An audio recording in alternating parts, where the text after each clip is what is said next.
Devocionais, a Bíblia toda em um ano. Hoje, Neemias, capítulo 11 ao 13.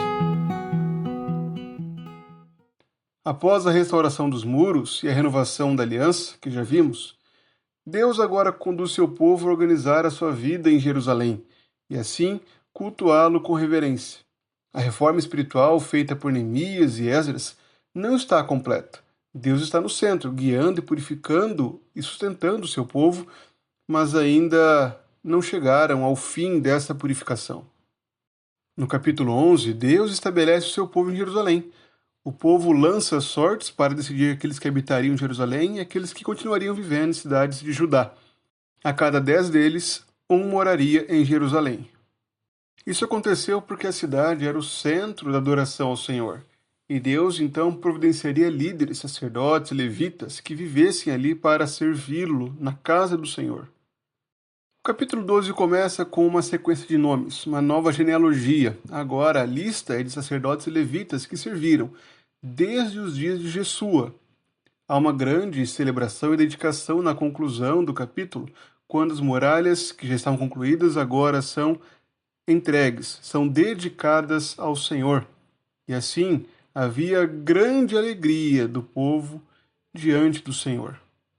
Após a dedicação das muralhas, há então uma administração. É organizado os turnos de serviço e também os depósitos de ofertas que seriam realizados na casa do Senhor. O capítulo 13 de Neemias conta com duas linhas temporais diferentes.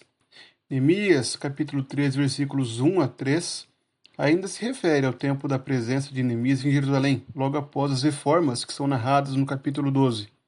Mas a partir de Neemias, capítulo 13, versículo 4, o texto retrocede e passa a relatar eventos que ocorreram enquanto Neemias estava ausente, após ter retornado à corte do rei da Pérsia. Após o tempo ausente, Neemias retorna para Jerusalém e percebe uma série de pecados do povo. Primeiramente, é narrado a profanação da aliança com os inimigos. O sacerdote Eliasibe, que cuidava dos depósitos do templo, havia cedido para Tobias, alguém que não pertencia a esse povo, um local para viver dentro das salas do templo. E isso provocou a ira em Neemias, que então atirou todos os móveis de Tobias para fora e o expulsou do templo e ordenou que fosse purificada a sala. Um outro problema que surgiu foi a negligência no sustento dos levitas. E Neemias então retorna e restaura o dízimo, lembrando do dever de dedicar tudo ao Senhor. Havia violação do sábado, e Neemias prontamente trata isso, ordena que as portas da cidade sejam fechadas um pouco antes do sábado e permanecessem fechadas durante todo o sábado, a fim de que assim aqueles que estavam trazendo mercadorias para serem vendidas no sábado fossem expulsos e não pudessem fazer negócios no dia do Senhor. Por fim, Neemias trata dos casamentos mistos. Ele percebe que aquelas crianças que haviam crescido ali falavam mais a língua do povo de Asdod e de outros povos do que a língua dos judeus. E ele então repreendeu, amaldiçoou, espancou alguns e arrancou os cabelos de outros. Isso mostrava justamente o zelo de Neemias e o grave pecado que é o casamento misto. É importante destacarmos que em todo esse trabalho de restauração, de renovação, de reforma feito por Neemias, em todo o tempo ele marca as ações com uma oração. Após ele restabelecer a manutenção dos levitas, a volta aos mantimentos do templo, ele ora ao Senhor dizendo: lembra-te de mim, ó meu Deus, e não apagues o bem que eu fiz ao templo de meu Deus e ao seu serviço. Quando ele restaura a observância ao sábado, ele novamente ora ao Senhor dizendo: também nisto lembra-te de mim, ó meu Deus, tem piedade de mim, por tua grande misericórdia. Após toda a veemência, o zelo de Neemias em acabar com o casamento misto, ele ora novamente dizendo: lembra-te deles, ó meu Deus, pois contaminaram o sacerdócio e a aliança sacerdotal e levítica.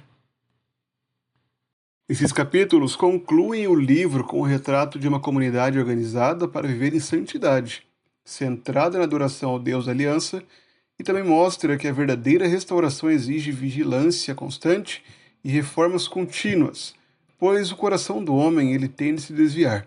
Por isso o trabalho de Neemias e de Esdras não era uma conclusão, Era uma reforma que seria temporária, mas que mostra justamente a necessidade de uma transformação completa. E essa restauração completa é possível somente por meio de Cristo. Neemias ele concluiu a etapa pós-exílica do retorno à restauração, mas ele revela o quanto esse trabalho era insuficiente. O que era necessário para esse povo era um novo coração, uma obra que só é realizada na pessoa de Cristo. É Cristo quem concede um novo coração ao seu povo. É Cristo quem leva os seus discípulos à obediência sincera e disposta diante de Deus. Além disso, Neemias tipifica Cristo. Neemias foi um importante restaurador do culto, um reformador zeloso, aquele que intercedeu pelo seu povo. E é exatamente isso que Cristo realizou de forma ainda mais plena. Cristo é superior a Neemias, pois ele purificou o próprio templo. É ele quem zela mais do que Neemias pela santidade de seu povo. É ele quem age em favor do seu povo.